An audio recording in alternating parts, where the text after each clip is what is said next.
If you want to pay less tax this year and strengthen your retirement plan, you picked the right video. 5 moves, all doable before the end of the year. Let's jump in. You still have time to save money on your taxes this year. Even if it feels like December has already slipped away from you, it hasn't. The window may be smaller, but it is still open, and the moves you make right now can lower your tax bill and strengthen your retirement plan before 2026 even begins. Hi, everyone. Mike Pappis here, a certified financial planner professional and head of support at Boldin. If you are looking for year-end tax tips, retirement tax strategies, or just want to keep more of your money, you are in the right place.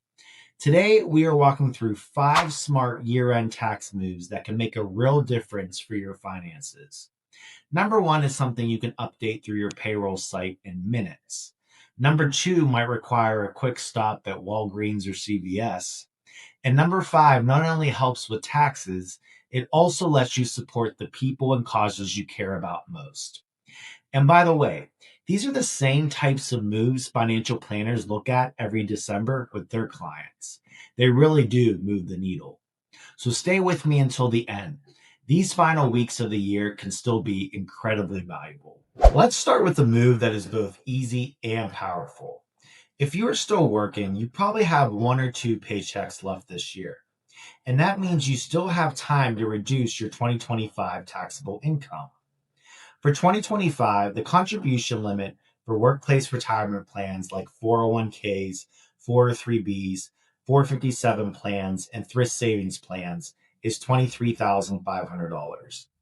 If you're age 50 or older, you can add a $7,500 catch-up contribution, which brings your total possible employee contribution to $31,000 for the year. Also new in 2025 is a special super catch-up contribution from the Secure 2.0 Act. If you are age 60, 61, 62, or 63 during the 2025 tax year and your employer's plan offers this feature, you may be eligible for an enhanced catch-up of up to $11,250 instead of the standard $7,500 catch-up. That means someone who qualifies could contribute up to $34,750 in employee deferrals in 2025. Even if you are not aiming for the maximum, a small change now, like increasing your retirement plan contribution 1 or 2%, can lead to a meaningful, significant difference later. Let me show you what this looks like in the Boldin plan. In this sample plan, Dave and Diana are both 50 years old. They are each contributing 8% to their 401k plans at work, as we see here under the accounts and assets section. Their current retirement chance of success is 78% on their baseline plan. If we go to the Insights Savings Balances chart and check the end of 2040, after they are both officially retired, their projected end-of-year savings are $2,111,355. They also created an additional scenario to analyze the impact of increasing their 401k contributions over time. In this alternate plan, both Dave and Diana increased their 401k contributions by 2% each year until they reach a 15% contribution rate. With this adjustment, their retirement chance of success rises to 83%.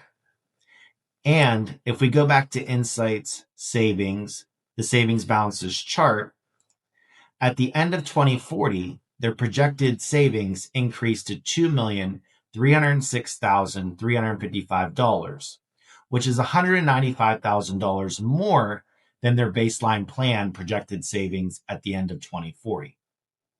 It's a relatively small gradual increase in their contributions over time, but once you see the impact visually, it feels much bigger. Next, it is important to do a quick audit of your health-related investment accounts, including any health savings account or HSA and flexible spending account, or FSA. These accounts can offer valuable tax advantages. HSAs offer three major tax benefits. Your contributions reduce your taxable income, the money can grow tax-free, and withdrawals for qualified medical expenses are tax-free. It is one of the few accounts that gives you all three benefits. For 2025, the contribution limits are $4,300 for self-only coverage, $8,550 for family coverage, and if you are 55 or older, you can contribute an additional $1,000. You can contribute to an HSA regardless of your income as long as you are HSA eligible. That usually means you are enrolled in a qualifying high-deductible health plan, are not enrolled in Medicare, are not claimed as a dependent on someone else's tax return, and do not have other disqualifying health coverage. Even though HSA contributions can be made up until the tax filing deadline, getting it done before year end helps your money start working sooner. This matters even more if you invest your HSA funds because every extra month of tax-free growth can help. If you cannot adjust your payroll contributions because your employer has already locked changes for the year, you can generally still make additional HSA contributions directly from your checking account and receive the tax deduction when you file your tax return. Just make sure the total contributions between payroll, employer funding, and anything you add on your own do not exceed the annual limit for self-only or family coverage. Flexible spending accounts, or FSAs, operate differently and require a separate year-end check. Many FSA funds must be used by December 31st, although some employers offer a small rollover or a short grace period, so check with your employer. And yes, this is the one move in the video where procrastination can actually cost you money. So check your balance and enjoy a little year-end shopping before those dollars disappear. A short review of your FSA balance can prevent losing money you already earned tax-free. Let's now shift to your taxable investments. This next move can feel pretty technical, but I promise it's easier than it sounds once you see the basic idea. This can be a great time to review your taxable brokerage accounts and decide whether it makes sense to consider tax loss harvesting or tax gain harvesting. Think of this as tidying up your investments before the end of the year and potentially saving money on taxes in the process. First, losses. If an investment is currently worth less than what you paid for it, that's called a capital loss. Selling that investment lets you use the loss in a few helpful ways.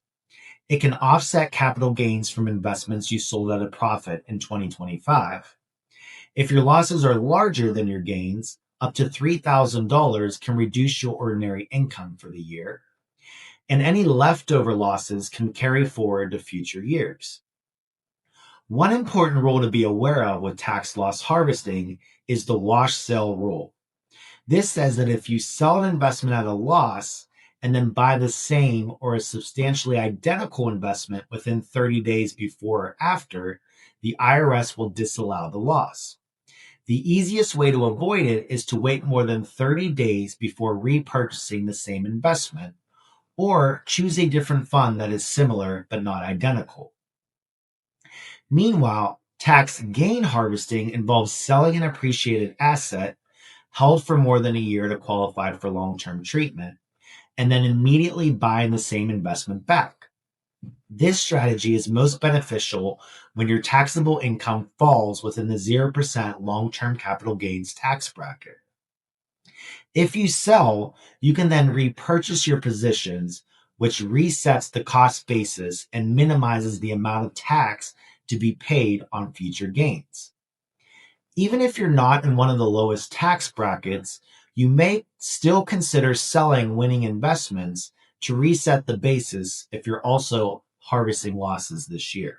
Although these harvesting moves may sound complicated at first, it often comes down to reviewing a short list of holdings and making one or two intentional decisions. Next, let's look at one of the most powerful year-end tax planning opportunities. That's a popular one with our Boldin users, a Roth conversion. A Roth conversion allows you to move money from a pre-tax retirement account to a Roth retirement account. Conversions must be completed by December 31st to count for this year. Here's why this move can be so valuable. When you convert, you pay taxes on the amount you move today, and all future growth and withdrawals in retirement can be completely tax-free. You are essentially choosing to pay tax now so your future self may avoid paying tax later, especially in years when your tax rate could be higher. Converting can also reduce your future required minimum distributions, or RMDs, which lowers your taxable income in retirement and can keep more of your money in the Roth where it continues growing tax-free. The best time to consider a conversion is usually a lower income year, before RMDs begin, or before Social Security benefits fully ramp up. For many people, the years between retirement and claiming Social Security provides the largest opportunity. Boldin helps you see whether a Roth conversion is beneficial for your plan. Here we are back in Dave and Diana's plan. If we go to Insights, Taxes, and scroll down to the net taxable income by federal tax bracket chart, we can see there's a small, roughly 5-year window after they retire where they fall into the lowest tax bracket. That kind of window is often a great opportunity to explore Roth conversions. Next, if we go to Explorers, Roth Conversion Explorer, you can test 4 different Roth conversion strategies in the Boldin Planner. Many of our users choose the tax bracket limit strategy since it lets you see the impact of converting within a specific tax bracket. Dave and Diana are still several years away from retirement, but they wanted to understand the potential of conversions in the 12% bracket. So that's the strategy they explored first.